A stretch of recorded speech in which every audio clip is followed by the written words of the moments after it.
There have been the first four bills out the door. Pelosi and the Democrats in the House just passed number 5, and a bulk of that is what has been passed in previously. So there's a lot of it is not new. $1 trillion of that $3 trillion, a full third of the spending would go to help states, local governments, towns, counties. In the House bill, there's another big chunk of money for unemployment insurance. There's another big chunk of money for the checks that went out to individuals and families. Another $1,200 check is going to go out. A little bit different from the past round in that families will be eligible for up to $6,000 this time. So a much bigger chunk of money for families in this round. There's also a number of things that were not in the original bill, and this is a topic of contention with the Republicans because these are things that are not going to fly. And in many ways, the House bill is a messaging bill. We are in an election year, we are in a campaign year, and they want to be able to go home and say, we did X, Y, and Z. We tried, and the Republicans shot it down, but this is what we would do if we were king for a day. So vote for us in November. There is certainly a political element of all of this.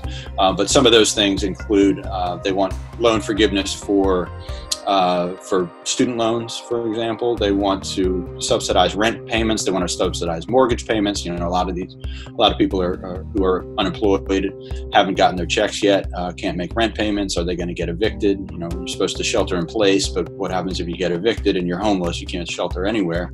So there's just a lot of moving parts here. Again, none of those things would be in a final package. The Republicans would never go for them, but the kind of the key elements, which is state help, more help for testing, more help for hospitals and medical personnel, the unemployment insurance part, all of those things I think you can expect to see in a final package whenever that happens. And that's the big question right now. How quickly can they get something to President Trump?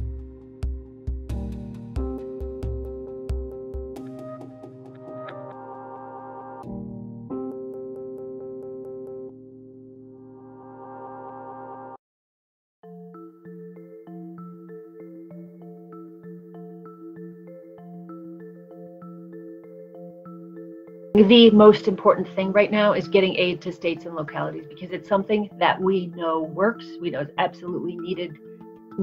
It will save a ton of jobs, boost the recovery when it does start to happen. So that's number one.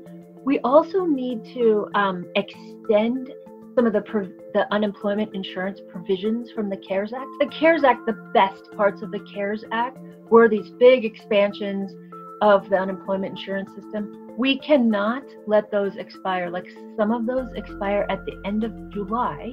Like, it's just, we can't let those go away so soon. So we need to make sure that those are extended.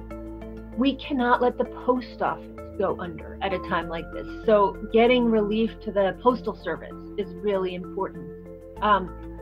Making sure we invest in people's ability to vote. So invest in things like mail-in voting so that we can actually have a free and fair election in November. Investing in worker protection. There's been very little around mandating what employers need to do in terms of keeping their workers safe. We're seeing workers die because of it.